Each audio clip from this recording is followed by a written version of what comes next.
na naman tayo. Magkakas na naman tayo mga master. Ang oras natin ngayon ay 5:34 ng umaga. So early bird tayo ngayon. Try natin ngayon dito kung makahuli ba tayo ng isda. At ito po yung ganun pa rin. At yung gagamitin natin na lure ay from Arking Lures, Red Gills o Redhead. Ito pa rin yung isda po. So start na tayo mga master. Update mga master, wala parang huli. Nakailang cast na tayo dito. Wala pa rin.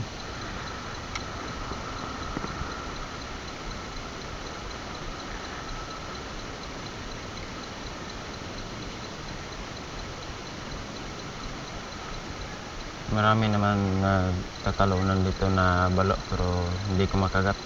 Iwan ko kung bakit. Ayaw nilang kagatin yung lure ko.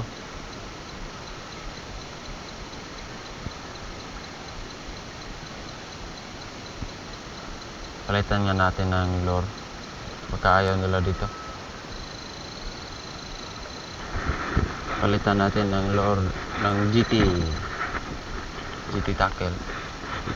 Baka sa GT tackle sila kakagat.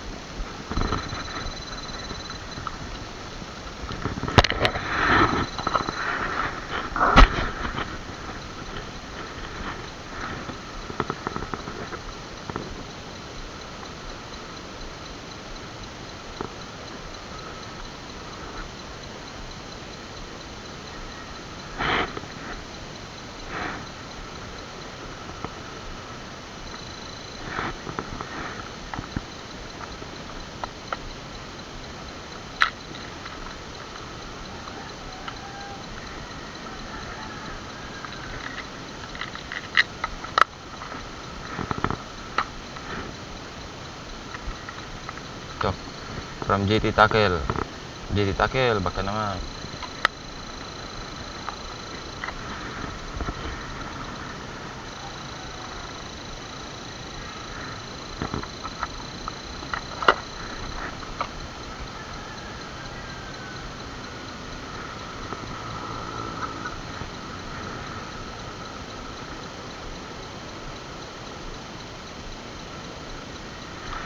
Sana kakagat sila dito dahil maliit na ito na pain. Maliliit lang siguro yung mga balo dito. Sana mayroong brakuda dito na good size. Ayun, may tumatalo na naman. Hagis tayo ulit mga master.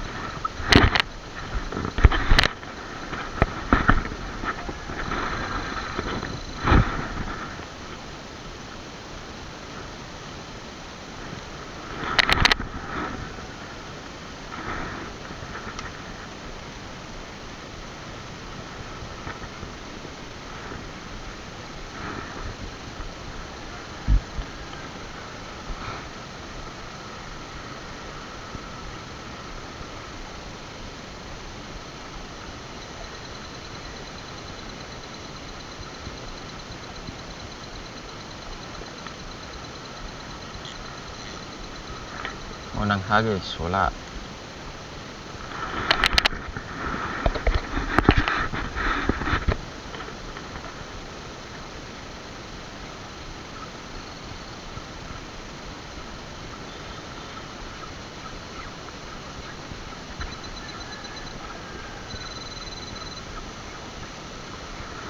Abati tayo mga master.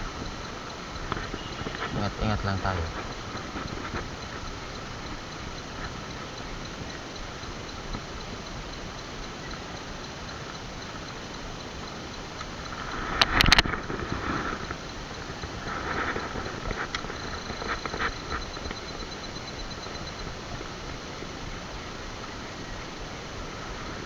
Nasaan na kayo mga fishy?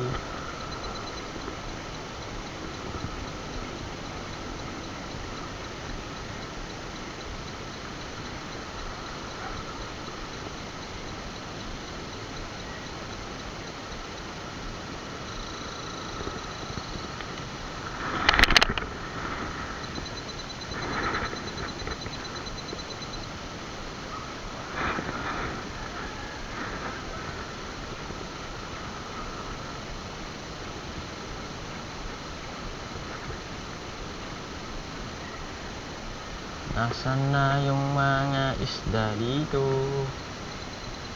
Wala pang nagpaparamdam. Lilipat tayo mamaya. Mga alas 6.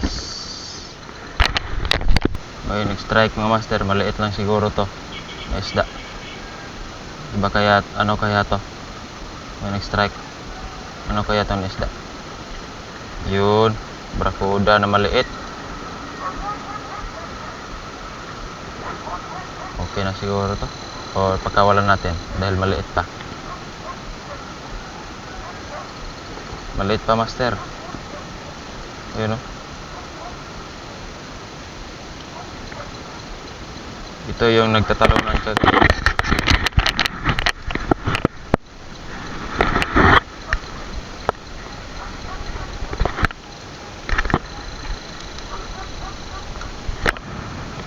Ito. Parang di na to mabubuhay dahil napuruhan.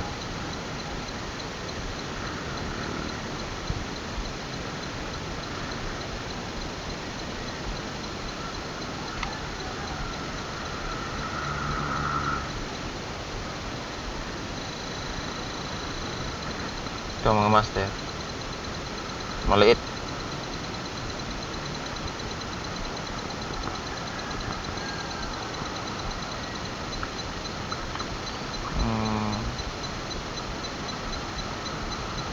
Kunin natin. Wala kasi may pang-ulam sa amin.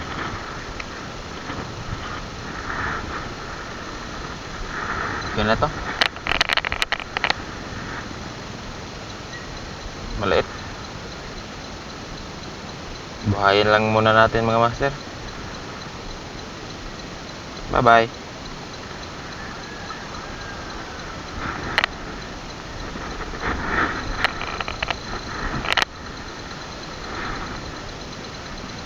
Maliit kasi. Alanganin.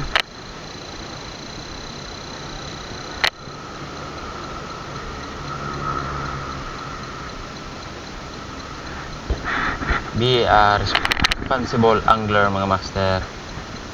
Kung hindi pa pwede, bitawan muna natin. Dahil maliit pa.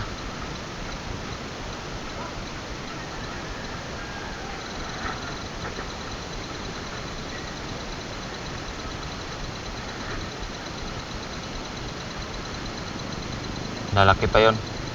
Sayang naman.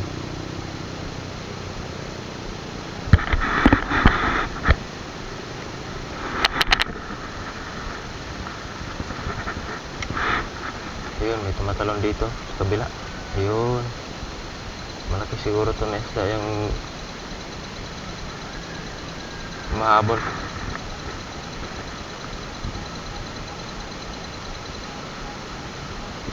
Meron na naman doon na balo mga master. Nasa mababaw na palutang-lutang.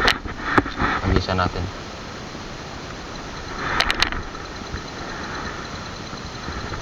Yun.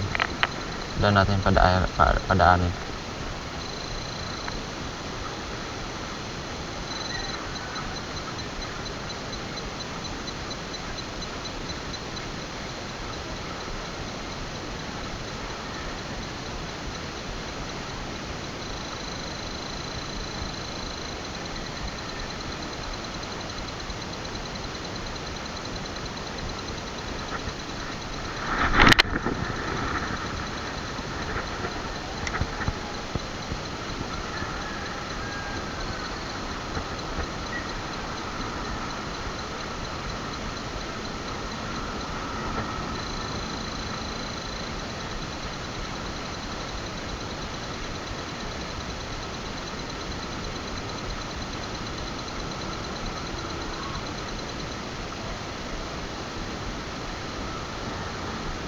Lagay natin dito banda dahil lilipat tayo ng spot.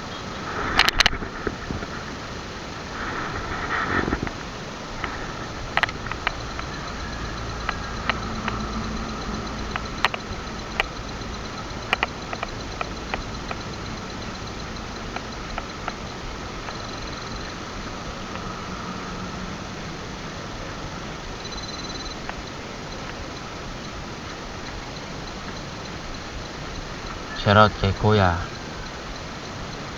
Nagtutrolling. Yan mga master. Lumilipat tayo ng spot. Dito tayo sa gilid ng sanctuary sa amin. Di kalayo, malayo-layo to sa amin. Gilid-gilid muna ako sa sanctuary dahil bawal dyan. Unang hagis muna tayo dito.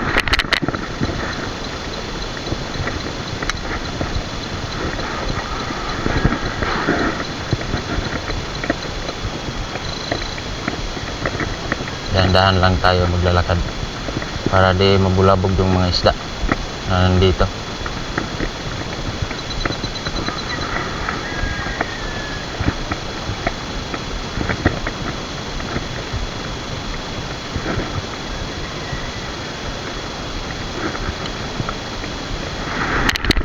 Kontak na natin yung nasa gilid-gilid. Baka merong nakastambay na isda. Dati wala pa tong buya dati. Dito ako palagi nagfi-fishing. Wala pa akong GoPro noon.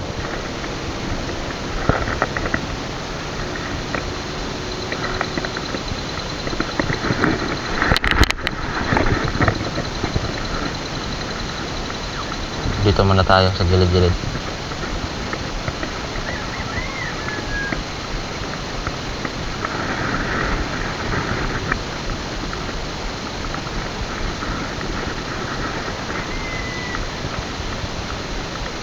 Sana meron tayong huli dito.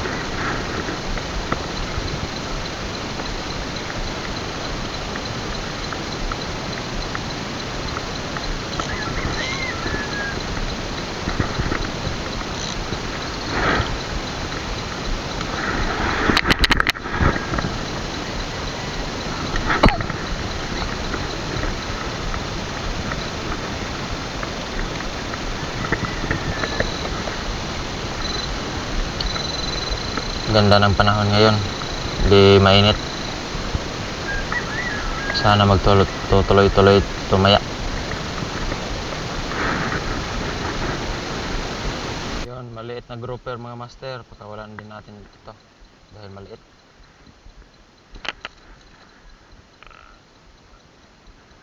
Maliit na grouper, pakawalan natin.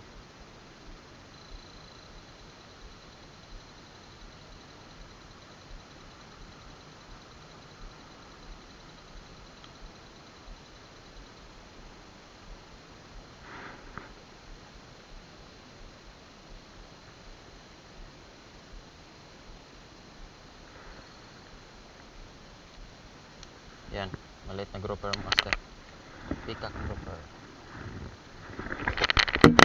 Master, wala na tayong strike at wala pa ring huli. Merong huli dalawa pero maliit.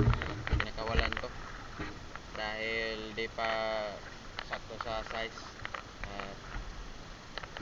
Salamat sa panonood nyo, sa mga tumatapos sa video na to. Maraming salamat sa inyo at huwag po kayo magwan ko sawa na sumuporta sa akin.